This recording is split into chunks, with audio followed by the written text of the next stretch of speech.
देखिए प्यारे बच्चों, यहां पर कह रहा है give a definition for each of the following term, are there other terms need to be defined first, what are they, how might you define them. बच्चे इस पे बहुत कंफ्यूज होते हैं, कहते हैं सर इसका आंसर ही नहीं लिखना आ रहा, ढंग से बता दीजिए। हम बता रहे हैं आपको, आप इसके स्क्रीनशॉट ले लीजिएगा, आपको अच्छे से समझ में आ जाएगा।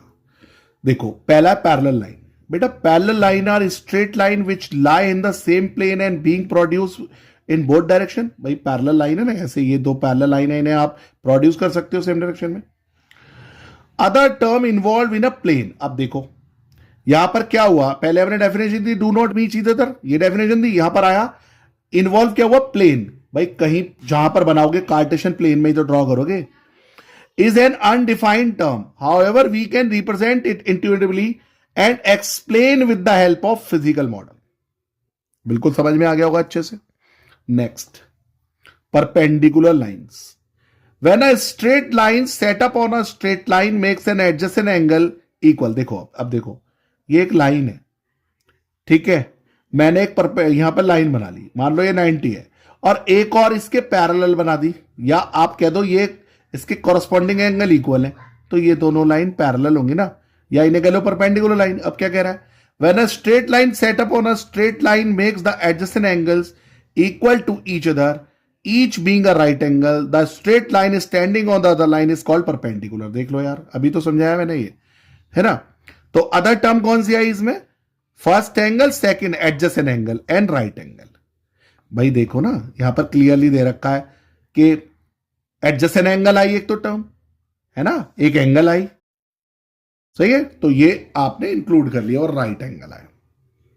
अब एंगल, एंगल की डेफिनेशन कैसे दोगे, an angle is the inclination of one line on other. देखो ऐसे ही तो देखो, जैसे ये छोटी सी लाइन है और ये दो लाइन है, तो यही तो एंगल होता है। तो एक लाइन का दूसरी से इंक्लाइनेशन, तो क्या कह रहा है, one of the line on other in plane when two lines meet and do not line a straight line. Adjacent angle क्या है, two angles having the same vertex, one arm common and other arm lie on opposite direction. अब देखो जैसे ए, ये देखो भाई, आपने common vertex है दोनों का और आर्म है, तो ये अब एक और बना दो ऐसे, तो इसमें वर्टेक्स कॉमन हो गया और एक आर्म कॉमन हो गई। भाई इस एंगल में और इस एंगल में ये आर्म कॉमन हो गई, वर्टेक्स कॉमन हो गया। तो क्या कह रहा है, adjacent angle one arm common and other lie on opposite side of the common arm called adjacent angles. Right angle, कुछ बच्चे कहते हैं कि सर ये अदर टर्म जिसमें डिफाइन होंगी वहीं पर दी जाएंगी, जहां पर नहीं है मतलब वहां नहीं है। Right angle, an angle which equals to quarter of complete angle is called a right angle.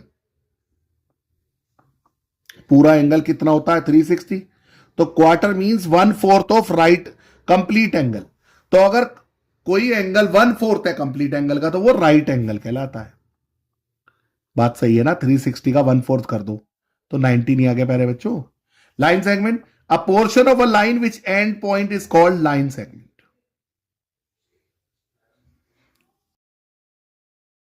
अब कह रहा radius of a circle, a line segment joining the centre of any point on a circle is called radius of circle. भाई circle है ना, इस centre से कहीं भी ज्वाइन कर दो, कहीं भी ज्वाइन कर दो सेंटर से लाइन को, ये सब क्या है, रेडियस। तो क्या कह रहा है, a line segment joining the center of line is called the radius of circle. Other terms are need to be defined first are circle and center. भाई सर्कल टर्म हो, सर्कल डिफाइन करो और centre देखो। अगर आप radius define करोगे तो पहले सर्कल बताओगे ना, सर्कल क्या होता है, फिर सेंटर बताओगे, तभी तो रेडियस बता पाओगे। अदर टर्म ऐसे ज्वाइन होती है। अब तुम्हें सर्कल डिफाइन करना है, a circle is closed curve which lies in a plane, all points on it at equal distance from a fix point.